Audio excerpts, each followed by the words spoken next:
Imagine waking up on a Tuesday, right, to find out a war's official casualty count just magically shrank. Right.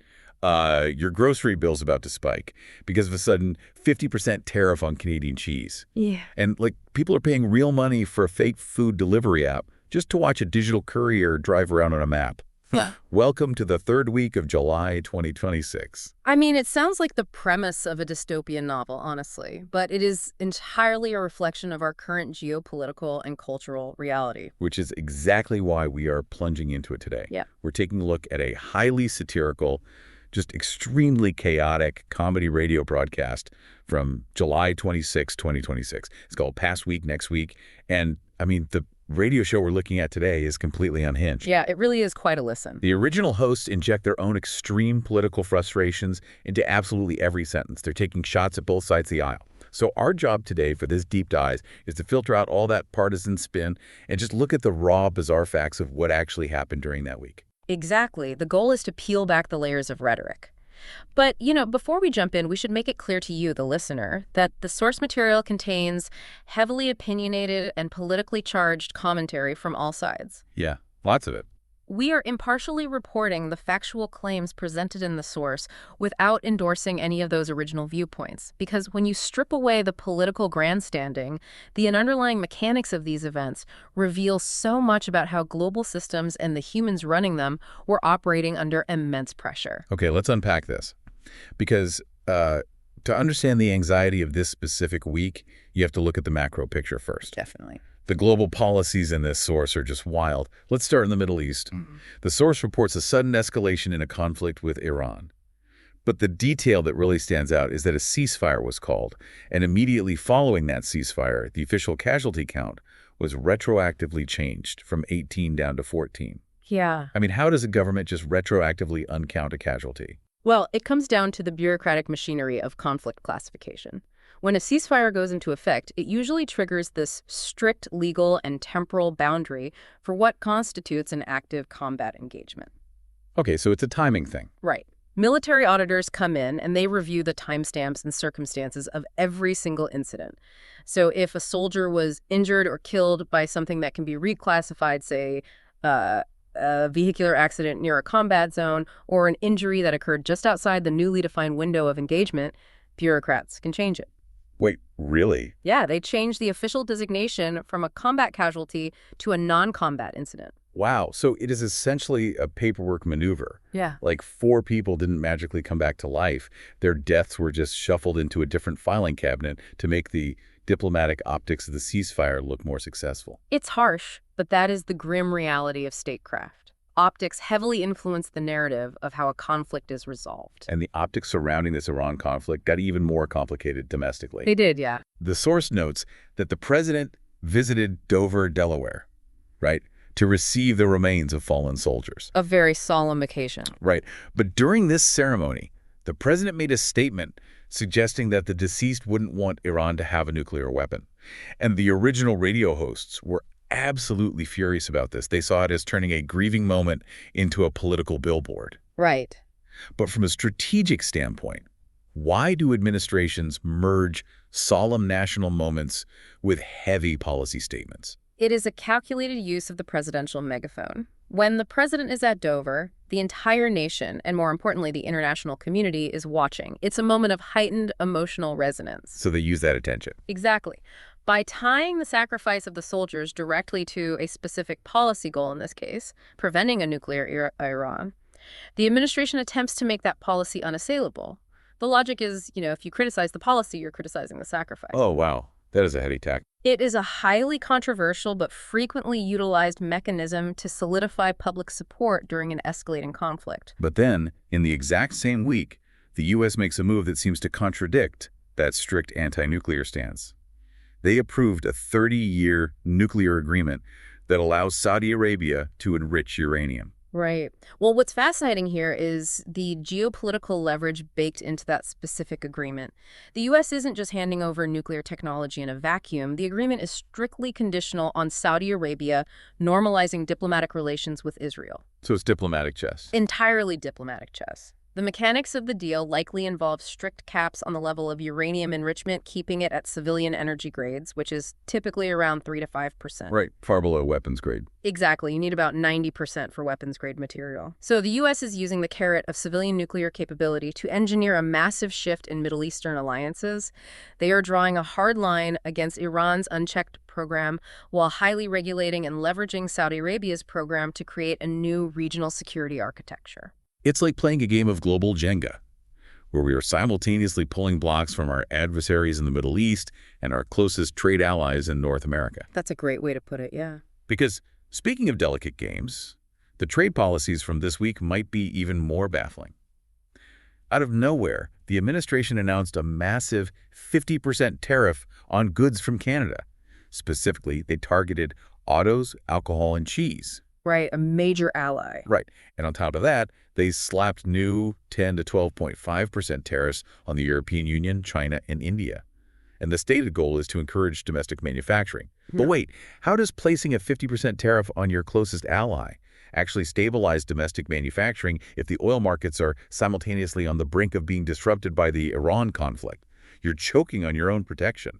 How does this stabilize anything? The short answer is it doesn't stabilize things in the short term. It creates an immediate systemic shock.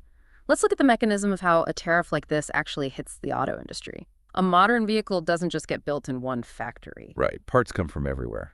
Exactly. The supply chain is highly integrated. Car parts cross the Detroit-Windsor border between the U.S. and Canada multiple times during the assembly process. An engine block might be cast in the U.S., shipped to Canada for machining, and then shipped back for final assembly. So it's bouncing back and forth. Right. So if you slap a 50% tariff on that border, you aren't just taxing a finished foreign car. You are taxing your own domestic assembly line every single time a component crosses the bridge. The cost of production just skyrockets overnight. And then you factor in the Iran conflict you mentioned. If Middle Eastern instability causes crude oil prices to spike, the cost to transport those heavily taxed goods climbs even higher. Oh, man. So the domestic manufacturer you were trying to insulate is suddenly paying exponentially more for parts and exponentially more for freight. When you head to the grocery store or the car dealership, you are absorbing the compounded cost of both the geopolitical conflict and the protectionist trade policy. The ripple effects are staggering. But, it's not just the macro policies that are full of these bizarre contradictions and systemic shocks. The people executing these policies, the figures at the absolute top of the political food chain, have their own highly secretive, highly orchestrated maneuvers going on. The machinery of personal power is often just as convoluted as global trade, yeah. Here's where it gets really interesting. The source uncovers this bizarre story about the Department of Justice and a Qatari airplane. Ah, yes. So the DOJ quietly dropped a subpoena that was targeting New York Times reporters. Yeah. And these reporters were protecting anonymous sources who had leaked information about a quote-unquote bribe plane. It was a luxury aircraft gifted from Qatar to Air Force One. But apparently this plane failed to meet security codes, resulting in maxed-out security capacities. What does that actually mean mechanically? How does a gifted plane max out Air Force One security? Well, you have to remember, Air Force One is not just an airplane. It is a flying military command center. Its communication arrays and defense systems operate on highly classified, heavily encrypted frequencies. Right, it's a fortress. Exactly. So when a foreign nation gifts a luxury aircraft that is meant to interface or travel in tandem with the presidential fleet, it introduces this massive, unvetted technological variable. So maxed out security capacities implies that the Secret Service and the military had to deploy extensive countermeasures. Like what kind of countermeasure? Like signal jamming or creating isolated network bubbles just to ensure this Qatari plane didn't have hidden surveillance suites that could piggyback onto Air Force One's secure networks. So they essentially had to quarantine the plane electronically while in the air. Most likely, yeah. And the legal mechanism surrounding the leak is equally complex. I mean, a DOJ subpoena against reporters is a massive escalation. Right. It's a legal demand forcing journalists to testify and reveal who inside the administration leaked the embarrassing details about this unvetted plane. So why did the DOJ suddenly drop it? I mean, if they wanted the leaker that badly. Dropping the subpoena indicates a stark risk assessment. The administration likely realized that the grueling public spectacle of a First Amendment legal battle, potentially jailing New York Times reporters to find a leaker, would draw far more attention to the Qatari bribe plane than the initial leak did. No, the Streisand effect. Exactly. They chose to let the leaker go to kill the news cycle. It is an exercise in controlling the public narrative by cutting your losses. Wow. Well, the obsession with controlling the narrative goes even deeper than suppressing leaks. The original radio broadcast goes on this wild tangent about the literal identities of politicians. Yes, the name changes. Right. J.D. Vance welcomed a new son named Alec, reportedly after the actor Alec Baldwin. But that detail kicks off a historical deep dive by the hosts into the fact that J.D. Vance's real birth name is James Donald Bowman. He legally changed it. And Bill Clinton was born William Jefferson Blythe. Gerald Ford, who was the first president to change his name, was born Leslie Lynch King Jr. Is there a psychological reason why so many men who reach the highest echelons of power have fundamentally altered their original identities? Or is this just a bizarre historical coincidence? Well, this raises an important question about the architecture of political myth-making. When a public figure legally alters their name, even if the initial catalyst is a family dynamic like a step-parent or an adoption, they are engaging in the ultimate act of self-authorship. Writing their own origin story. Exactly. In the arena of high-level politics, your name is your brand. It is the first thing voters see on a ballot. By severing ties with an original unchosen identity and adopting a new one, a politician is signaling to the electorate, consciously or subconsciously, that they are a self-made entity. They are controlling the baseline foundation of their own history. Is the ultimate rebranding. But as intense as that political obsession with control is, the royalty of pop culture operates on a completely different stratum of paranoia and secrecy. Oh, absolutely. The logistics required to maintain secrecy in the modern entertainment era rival most State Department operations. Case in point, the weddings of July 2026. Right. The source details Taylor Swift and Travis Kelce tying the knot in New York. And this wasn't a ceremony. It was a fortress. It was enforced by highly punitive non-disclosure agreements for everyone involved. They set up literal airport-style security checkpoints for a private event. Unbelievable. And the city of New York essentially acted as a set decorator. Madison Square Garden displayed purple, just-married billboards, and the Empire State Building glowed blue. A rainstorm even rolled in, which the PR spin immediately framed as, quote-unquote, good luck. How do you even execute a lockdown like that in the middle of Manhattan? It requires a massive fusion of private wealth and municipal cooperation. An NDA is a legally binding contract with severe financial penalties for breaching confidentiality, and they would have been mandatory for every caterer, florist, and valet. Sure, the paperwork is one thing. But the physical security, bringing TSA-style magnetometers and X-ray machines into a private venue, means establishing a hard perimeter in one of the most densely populated cities on Earth.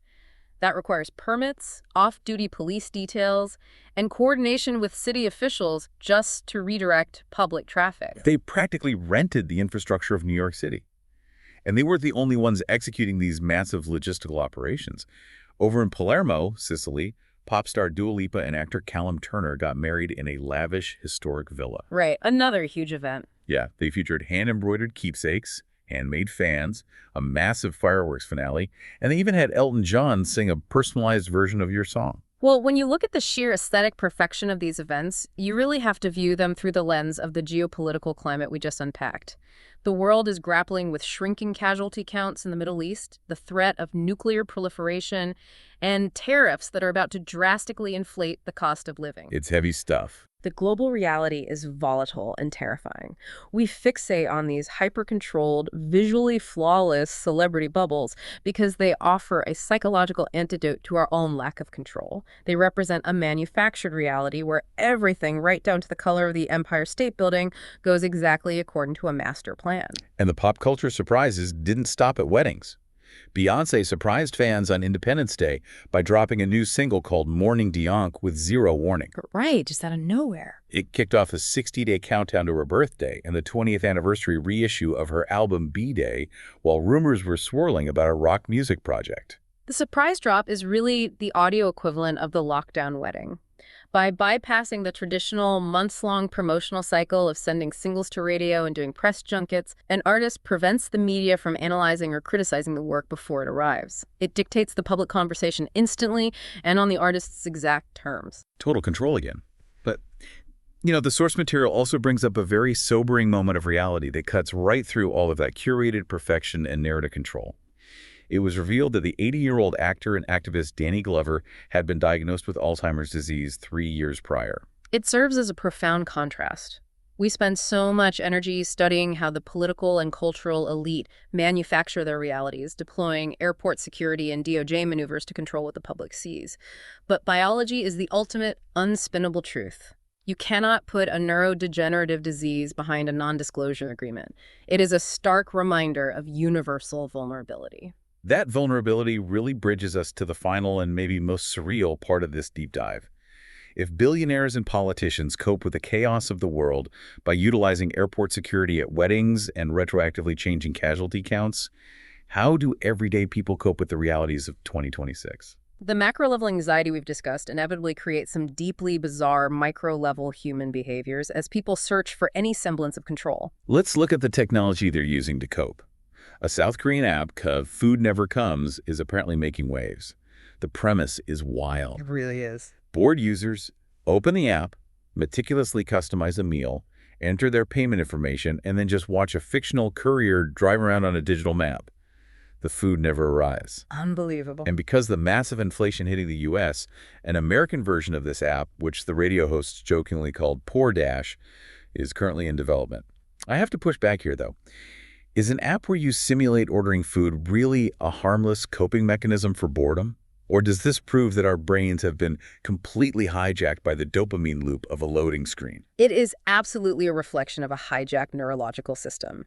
To understand why someone would pay for fake food, you have to look at the mechanics of dopamine. Dopamine is not actually the reward chemical, it is the seeking chemical. The sucking chemical. Okay. The human brain releases more dopamine during the anticipation of a reward, the scrolling, the selecting, the tracking of the digital car, than it does when the actual food arrives.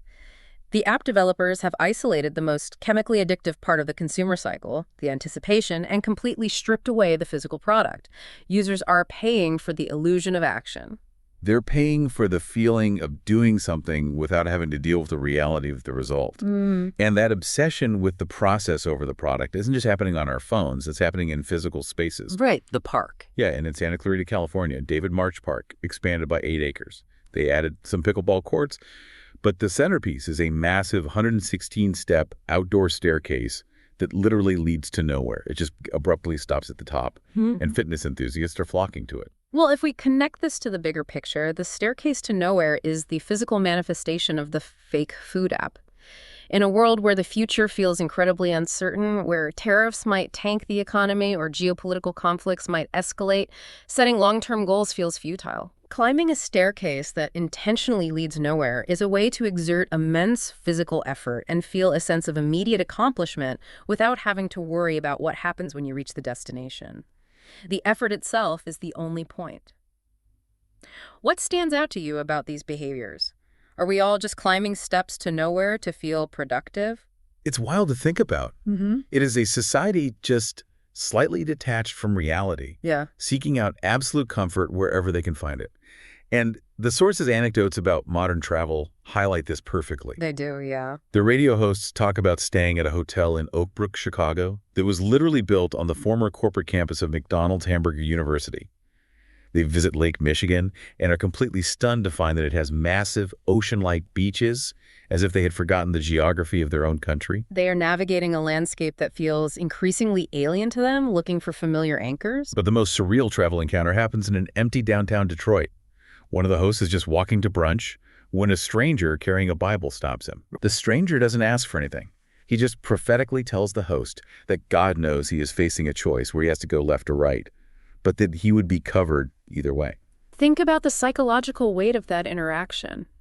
In a week defined by massive global uncertainty and dizzying political spin, a random stranger on an empty street offers absolute divine assurance. Yeah. Telling someone you will be covered either way completely removes the anxiety of consequence.